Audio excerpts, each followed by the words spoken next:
En astrologie, certains mots hérités du passé continuent d'exercer une fascination et parfois une crainte. Parmi eux, celui de planète maléfique intrigue, effraie ou interroge.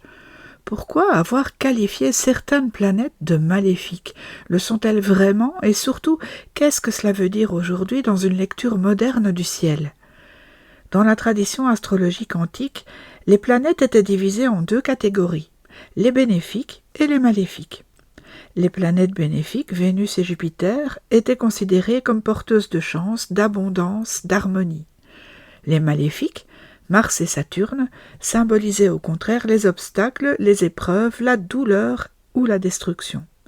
Cette distinction issue de l'astrologie grecque, puis transmise par les Arabes et la Renaissance, reflétait une vision morale du monde. Ce qui favorise la vie est bon, ce qui la contrarie est mauvais.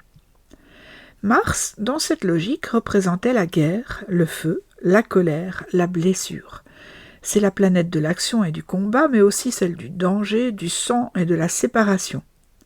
Saturne, quant à elle, incarnait le froid, la solitude, le temps qui détruit, la vieillesse, la lenteur, la privation. C'est la planète des limites, des frustrations, des fins.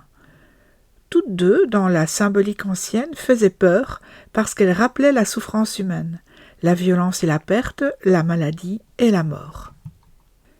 Mais avec le temps, cette lecture s'est affinée. L'astrologie contemporaine ne parle plus vraiment de maléfique au sens de néfaste. Mars et Saturne ne sont pas mauvaises, elles représentent simplement des forces exigeantes. Mars pousse à agir, à affronter, à couper avec ce qui ne convient plus. Il parle de courage, de désir, d'instinct, de lutte, de la capacité à affirmer sa volonté. Mal géré, il peut devenir impulsivité, agressivité ou destruction, mais maîtrisé, il forge la détermination, l'audace et la confiance en soi. Saturne, de son côté, ne cherche pas à vous faire souffrir. Il structure, il confronte à la réalité, il impose le temps long. C'est la planète de la maturité, de la responsabilité, de l'effort. Ce qu'elle refuse, ce sont les illusions, les excès, les solutions faciles. Elle peut sembler dure, mais elle apprend la rigueur, la persévérance, la stabilité. Ce qu'elle bloque, c'est souvent ce qui n'est pas prêt ou pas solide. Elle n'est pas un mur contre lequel on se heurte, mais une architecture intérieure qu'il faut construire pierre après pierre. Dans certains cas, les astrologues ont aussi ajouté d'autres planètes à la liste des maléfiques modernes. Pluton, par exemple, est souvent redouté par son pouvoir de destruction et de transformation radicale. Et Pluton ne détruit que ce qui doit renaître sous une autre forme. Il parle de mort symbolique, de renaissance, de régénération. Uranus et Neptune, parfois déstabilisants, peuvent aussi semer le chaos, l'un par la rupture, l'autre par la dissolution. Et pourtant, tous trois participent à une dynamique de croissance et de renouvellement. Les planètes dites maléfiques sont donc celles qui mettent à l'épreuve, celles qui dérangent, qui bousculent, qui forcent à grandir. Elles ne donnent pas sans demander. Elles révèlent ce que l'on n'a pas encore intégré, elles obligent à affronter ce que l'on évite. Mars enseigne la gestion de la colère. Saturne, l'art de la patience. Pluton, la puissance de la transformation.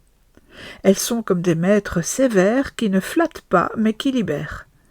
Il faut aussi comprendre que leur influence dépend du contexte. Une même planète peut agir de manière très différente selon le signe, la maison, les aspects qu'elle forme avec les autres astres. Un Mars harmonieux peut donner de la force, du courage, de l'endurance. Un Saturne bien placé apporte la discipline et la réussite lente mais solide. Ce qui paraît négatif à première vue peut devenir un atout lorsque l'énergie est intégrée et canalisée. L'astrologie moderne tend donc à remplacer le mot « maléfique » par des notions plus justes, planète d'épreuve, de maturation, de transformation. Elle rappelle que la vie ne se résume pas à la facilité ou au plaisir, mais qu'elle se construit aussi à travers les défis. Regarder Mars, Saturne ou Pluton sans peur, c'est accepter leur rôle de révélateur. Ces planètes nous obligent à devenir plus conscients, plus solides, plus vrais. Elles ne sont pas là pour punir, mais pour fortifier. Elles symbolisent le travail intérieur, celui qui ne se voit pas, mais qui change tout. Les planètes dites maléfiques ne sont pas des ennemis. Elles sont les gardiennes des passages difficiles, les alliées exigeantes de notre évolution.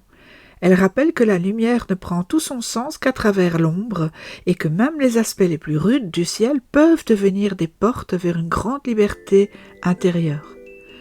À bientôt pour un prochain épisode.